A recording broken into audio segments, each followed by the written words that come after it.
You know, I personally endorse Senator Bright because he is the only sitting legislator that I know of that, against all odds and against all opposition, will stand and fight for everything that we hold dear, from gun rights to the right to life, to fighting against federal intrusion into the state's rights, to everything that we need in Washington. Lindsey Graham does far too much reaching across the aisle to compromise with the liberals, and doesn't do enough standing on principle to try to implement the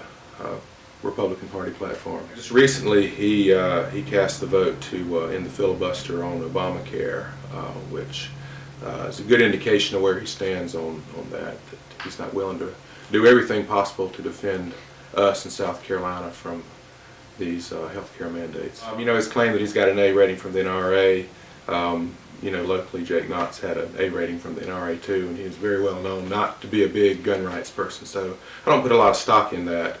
You know, and he has a lot of talk, but he's not done a lot to truly fight for gun rights, and can't point to any one vote that says, yeah, I'm a real gun rights person that he's cast. So he's definitely not a strong person on gun rights. He supported TARP and the banker bailouts and all those things that the government shouldn't be doing with our money, bailing out private industry. He's not stood strong on trying to hold the debt ceiling or anything like that. You know, I've been very involved with the state legislature for many years, and there's nobody that I've watched out of all 170 that are there and those that are no longer there who has stood up and fought for gun rights like Senator Bright has. He's introduced constitutional carry legislation and many other pieces of legislation which would not only protect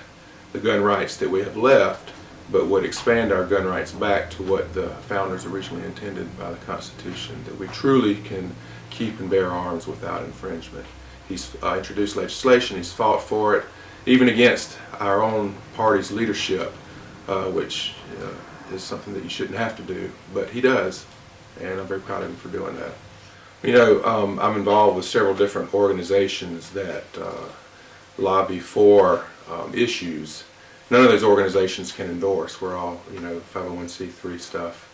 But personally, I think it's very important that we all get very involved and not only go to the polls and vote for Senator Bright come primary time, but we need to donate, because it's going to take a good bit of money to run a credible campaign against the current senator, and volunteer, get out and talk to your neighbors, let them know about Senator Bright's voting record, that he's the only candidate in the race that has a good voting record, and you know, just get involved, talk to your friends, talk to your neighbors, and let them know what a great guy Senator Bright is and how he will truly represent the values that we all hold near and dear to our heart in D.C. We need that desperately.